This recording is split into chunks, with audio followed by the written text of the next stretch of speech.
மட்டும்தான். அதனால என்ன இப்போ? இங்க பாரு, செத்தது உன் பிள்ளை இல்ல, அதுக்கே நீ ஃபீல் பண்ற? இதுல இவ்வளவு சோகம் கண்ணீர் வேற. புரியாம பேசாத. சந்திரு என் புள்ள இல்லதா, ஆனா அவ செத்ததுக்கு நான் தான் காரணம்னு தெரிஞ்சதுன்னா என் வீட்டுக்காரர் என்ன கொன்னே போட்டுருவாரு. எப்படி தெரியும்? தெரியறதுக்கு சான்ஸே இல்ல. அத நீ கொஞ்சம் கூட புரிஞ்சுக்க மாட்டேங்கிறியே. நீதான் புரியாம பேசிட்டு இருக்க. என் மேல ஒண்ணு இல்ல, ரெண்டு தப்பு இருக்கு. என் வீட்டுக்காரருக்கு தெரியாம உன்னோட தொடர்பு வச்சிருந்தது, அது ஒரு தப்பு. இன்னொன்னு, ஓ மூலமா சந்திரு செத்தது. ஏய், என்ன நீ கொஞ்சம் பேச உரியா? நீ நினைக்கிற மாதிரி எதுவும் தப்பா நடக்காது. சந்துருவ கவனிச்சுக்க பாத்துக்கன்னு சொன்னத நான் தப்பா புரிஞ்சுக்கிட்டு அவனை காலி பண்ணது ஏன் தப்புதான். ஆக மொத்தம் கொன்னாச்சு, பணத்தையும் ஏரியில தூக்கி போட்டாச்சு. அது முடிஞ்சு போன கதை. அத பேசி நீ எந்த பிரயோஜனமும் இல்ல, அது வேஸ்ட். பேசாம எப்படி இருக்க முடியும்? நாளைக்கு அவனை கொலை பண்ணது நீயும் நானும் தானே போலீஸ்க்கு தெரிஞ்சிட்டா? அதான் தெரியாதுங்கிறல்ல. எப்படி சொல்ற? இப்ப கேட்டியா, இது நியாயம். இங்க பார், நான் கொலை பண்ண வீட்டுல ஒரு பாட்டியும் ஒரு பொண்ணு இருந்ததா சொன்னல. யார் அந்த காயத்ரி தானே? ஆமா, நானும் அவனை கொன்னு அந்த பாட்டியோட கார் டிக்கில அவனை பார்சல் பண்ணிட்டேன். அந்த அம்மா கார் எடுத்துட்டு திடீர்னு போயிட்டாங்க. நானும் வண்டி எடுத்து அந்த அம்மா ஃபாலோ பண்ணிட்டே போனேன். அந்த அம்மா காரை நிப்பாட்டுவாங்க, நானும் வெயிட் பண்ணிட்டே இருந்தேன். அந்த அம்மா ஆஸ்பத்திரிக்குள்ள போனதும் நான் கார் எடுத்துட்டு போய் அந்த பாடியை தான் டிஸ்போஸ் பண்ணிட்டு வந்துட்டேன்னு உனக்கு தெரியும்ல. இதுல நாம நினைக்காத ஒரு நல்ல விஷயம் என்னன்னா, அந்த கிழவி நான் தான் கொலை பண்ணேன்னு போலீஸ்ல வாக்குமூலம் கொடுத்துருச்சு. இதுக்கு மேல நீ எதுக்காக பயப்படுற? பயப்படாம இரு. என்ன சொல்ற? ஏய், நான் என்ன பொய்யா சொல்ல போறேன்? இங்க பாரு, அந்த பொண்ணு மேல ஏதாவது பழி வந்துரும்னு பயந்துதான் அந்த கிழவி இந்த மாதிரி செஞ்சிருக்கணும். இங்க பாரு, இதனால நாம தப்பிச்சிட்டோம். இதுல தண்டனைன்னு வரப்போ அந்த பாட்டிக்கோ பொண்ணுக்கு தான் வருமே தவிர, போலீஸ்ல அந்த அம்மா வாக்குமூலம் கொடுத்ததால நாம தான் இதை செஞ்சோன்னு நினைச்சு பார்க்க கூட யாருமே இல்ல. நிஜமாவா சொல்ற? சத்தியமா சொல்றேன்டி. நீ தேவையில்லாம டென்ஷன் ஆக்கி என்னையும் டென்ஷன் ஆக்கி உன் புருஷன்கிட்ட நீயே போட்டு கொடுத்துருவ போல இருக்க. நாங்க தான் இந்த கொலையை செஞ்சோம்னு.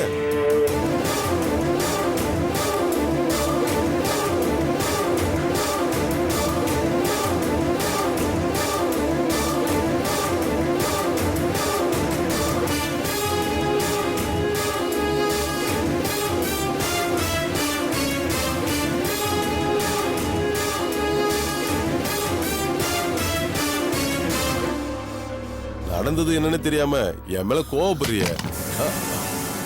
டேய், அவ பாத்துட்டாடா. போடா, போய் அவள புடி. சீக்கிரம் போ.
காயத்ரி என்னாச்சு? ஏன் இப்படி ஓடிட்டு இருக்கீங்க? சூர்யா நான் என்ன பிரச்சனை? முதல்ல போலீஸ் ஸ்டேஷன் போனோம். போலீஸ் ஸ்டேஷனா? எதுக்கு? முதல்ல போலீஸ் ஸ்டேஷன் போங்க, சரி, அப்புறம் வாங்க. சொல்றேன்.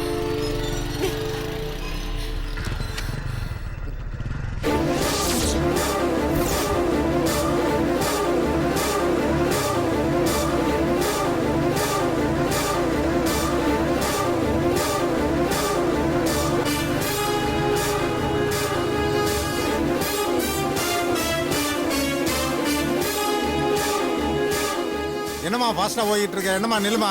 ஆமா சார் ஒரு நிமிஷம் சார். இருமா. சார் ப்ளீஸ் சார் ஒரு நிமிஷம் சார். சரி நான் கூப்பிடுறேன். சார் இது பாருங்க சார். இருமா, ஏன் பதட்டப்படுற? உட்காருமா. ஒண்ணு வேணாம் சார், இது பாருங்க. பதட்டப்படாம சொல்லுமா, என்னாச்சு? என் பாட்டி அந்த கொலைய பண்ணலன்னு நான் என்ன சொன்னாலும் நீங்க நம்பலல்ல. இத பாருங்க சார். இத பார்த்துட்டு பேசுங்க இன்ஸ்பெக்டர். ஆனா அவ செத்ததுக்கு நான் தான் காரணம்னு தெரிஞ்சதுன்னா என் வீட்டுக்காரர் என்ன கொன்னே போட்டுருவாரு.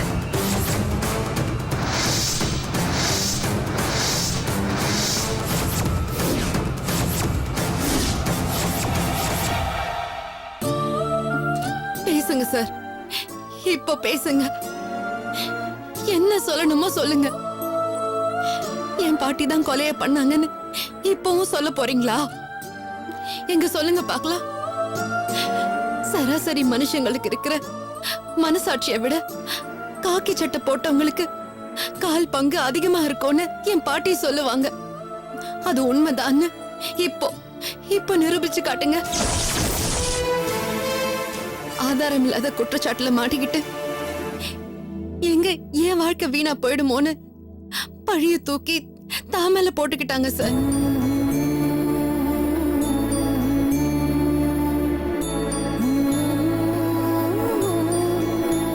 என் பாட்டி செஞ்ச தியாகத்துக்கு ஒரு அர்த்தம் உண்டுன்னா அது இப்போ நீங்க எடுக்க போற நடவடிக்கையில தான் இருக்கு சார்.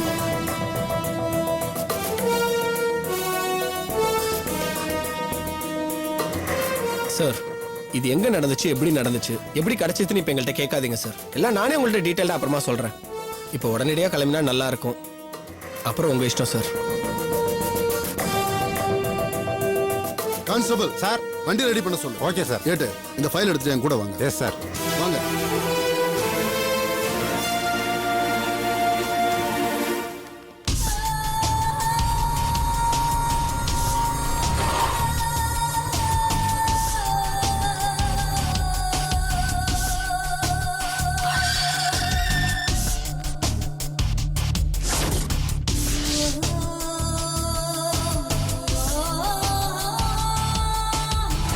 ஏய் மரியாதையா போயிடு.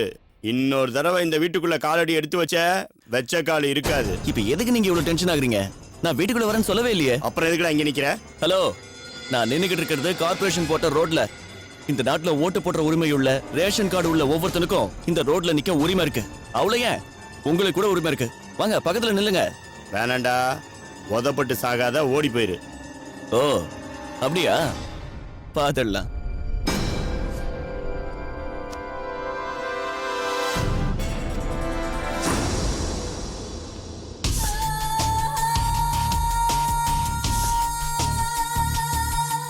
ஏய் நீ என்ன லூசு பயலாடா நடு ரோட்ல வந்து உட்காந்துருக்க? Hello boss. அதுவும் பிரச்சனை நான் பேசிக்கலாம். இங்க வாங்க ஒரு நிமிஷம் சார். சார் உங்களை தான். இங்க வாங்க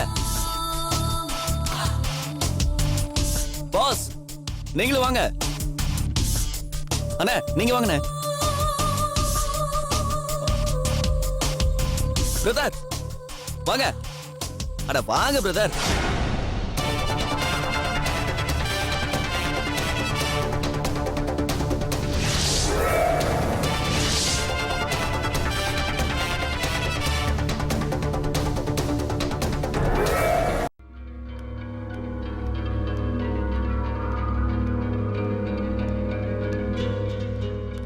சார் அந்த விஜய் வந்திருக்கான் சார். ஏதோ பிரச்சனை பண்ண வந்த மாதிரியே இருக்கு சார். ராஸ்கல், அவனெல்லாம் உள்ள விடாதயா. அப்படியே கழுத்தை பிடிச்சே வெளியே இல்லையா? சார் அவன் வீட்டுக்குள்ள வரல சார். ரோட்ல உட்காந்து ஏதோ தர்ணா பண்ண வந்த மாதிரியே இருக்கு சார்.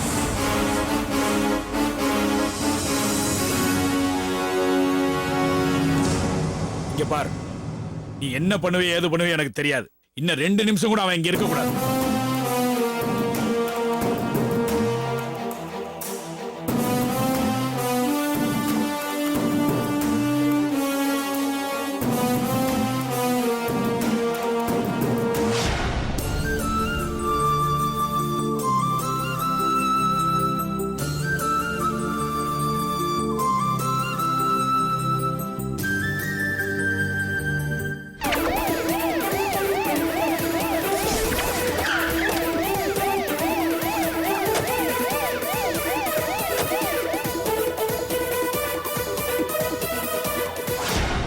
விடு விடு, நான் பாத்துக்கிறேன்.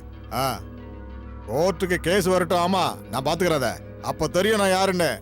சார் வாங்க இன்ஸ்பெக்டர், வாங்க வாங்க வாங்க. ம். நான் அப்புறம் பேசுறேன். வாங்க இன்ஸ்பெக்டர். கேஸ் நாளைக்கு தானே கோர்ட்டுக்கு வருது? ஆமா சார், அதுல எதுவும் மாற்றம் இல்ல. ஆனா உங்க சன்னை கொலை பண்ணவங்கல தான் ஒரு சின்ன திருத்தம் இருக்கு. யார் யாரு யாரு? அந்த காயத்ரி தானே? எனக்கு நல்லா தெரியும் சார். அந்த பாட்டி வேணும்னே தான் கொலை செஞ்சதா உள்ள போயிருக்கு. ஆனா நான் சும்மா விட மாட்டேன் இன்ஸ்பெக்டர். கண்டிப்பா காயத்ரி தான் கொலை செஞ்சிருக்கான்னு பக்கா எவிடன்ஸோட கோர்ட் வர போறேன் நான். சாரி சார், அப்படி ஒரு எவிடன்ஸோட நீங்க வந்தீங்கன்னா அது நிச்சயமா போலியா தான் இருக்கும். ஏன் சார் அப்படி சொல்றீங்க? ஏன்னா நிஜமான கொலைகாரனை நாங்க அரெஸ்ட் பண்ணிட்டோம். என்ன சார் சொல்றீங்க? அவங்கிட்ட வாக்குமூலமும் வாங்கிட்டோம்.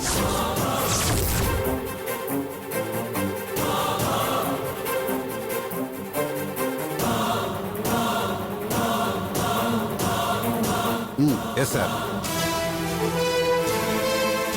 என்ன சொல்றீங்க இன்ஸ்பெக்டர்? எனக்கு ஒண்ணும் புரியல. நிஜமான கொலைகாரனா? அப்ப அத காயத்ரி செய்யலையா? நிச்சயமா இல்ல.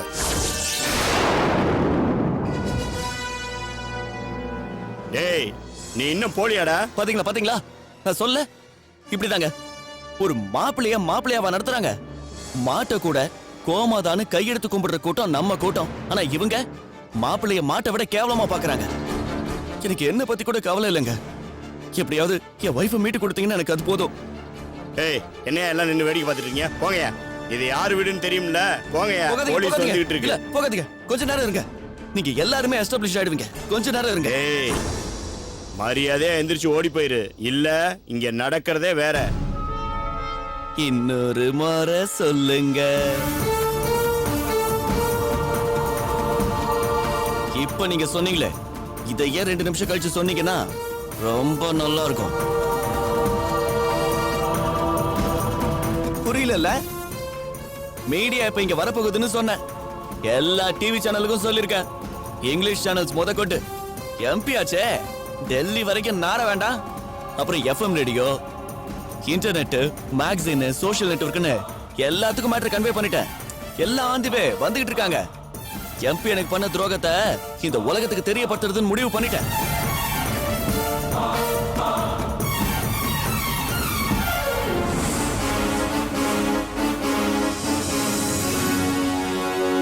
சார், பிரச்சனை ரொம்ப சிவியரா போயிட்டு இருக்கு சார். என்னையா சொல்ற? ஆமா சார், அவன் வீட்டுக்குள்ள வராம ரோட்ல உட்காந்து தர்ணா பண்ணிட்டு இருக்கான் சார். போறவங்க வரவங்க எல்லாம் இழுத்து வச்சு நீங்க அவனுக்கு அநியாயம் பண்றீங்க, பொண்ணை அடைச்சு வச்சுட்டு வாழ விட மாட்டேங்கிறீங்க, அப்படி இப்படின்னு சிம்பத்தியை கிரியேட் பண்றான் சார். எங்க இருக்காம இன்னைக்கு அவன? மேடம் வேண்டாம் மேடம், நான் சொல்றத கேளுங்க ப்ளீஸ். வெளில போனீங்கன்னா ரொம்ப அசிங்கமாயிடும் மேடம். அவன் பிரஸுக்கெல்லாம் சொல்லியிருக்கானா, மீடியாவெல்லாம் வர வச்சு நாரடிக்க பாக்குறான் மேடம். என்ன இது அநியாயமா இருக்கு? அயோக்கியத்தனம் பண்றதுல அவன் இப்ப பிரஸ கூப்பிட்டா நான் போய் பதில் சொல்லணுமா? அவன் ஒரு பெரிய அயோக்கியம் சார். அவனுக்கு இமேஜ்னு ஒண்ணு இல்லவே இல்லை. ஆனா நீங்க எம்பி, இந்த நாடு பூரா உங்களை தெரியும். உங்களை தெருவுக்கு இழுக்கிறது மூலியமா ஜனங்க கவனத்தை தாம் பக்கம் திருப்ப நினைக்கிறான் சார். 1000 தான் சொன்னாலும் பணக்காரன் தான் தப்பு பண்றாங்கன்னு மக்கள் நினைப்பாங்கல்ல சார். அதை தான் சார் அவன் அட்வான்டேஜா எடுத்துக்க பாக்குறான். நான் பேசுறேன். என்ன பண்ண முடியும் அவனால? பிரஸ் மீடியாக்கெல்லாம் நான் பேசுறேன். அவன் செஞ்ச அயோக்கியத்தனத்தை புட்டு புட்டு வைக்கிறேன். இப்ப என்ன செய்வான் அவன்? ரேணுகா, நீ இதுல தலையிடாதம்மா. உன் வாழ்க்கை நல்லா இருக்கணுங்கிறக்காக நான் இத்தனை பாடுபட்டு இருக்கிறேன். மீடியா, பிரஸ், பேட்டி அது இதுன்னு உன் பேர் அடிபட ஆரம்பிச்சிட்டா பெரிய பிரச்சனையாயிருமா. என்னப்பா பெரிய பிரச்சனை ஆகும்? அப்படி இல்லம்மா, அமைதியா உன் வாழ்க்கை அமையணும். அது நீடிச்சு நிலைக்கணும்னு நான் நினைக்கிறேன் ரேணுகா. பத்திரிக்கைன்னா கண்டபடி எழுதிருவாங்க, எல்லாருமே நல்லது மட்டுமே பாப்பாங்கன்னு சொல்ல முடியாதும்மா. நீ போம்மா, நான் பாத்துக்கிறேம்மா. அப்பா போம்மா, நான் பாத்துக்கிறேங்கிறேன்ல, போ.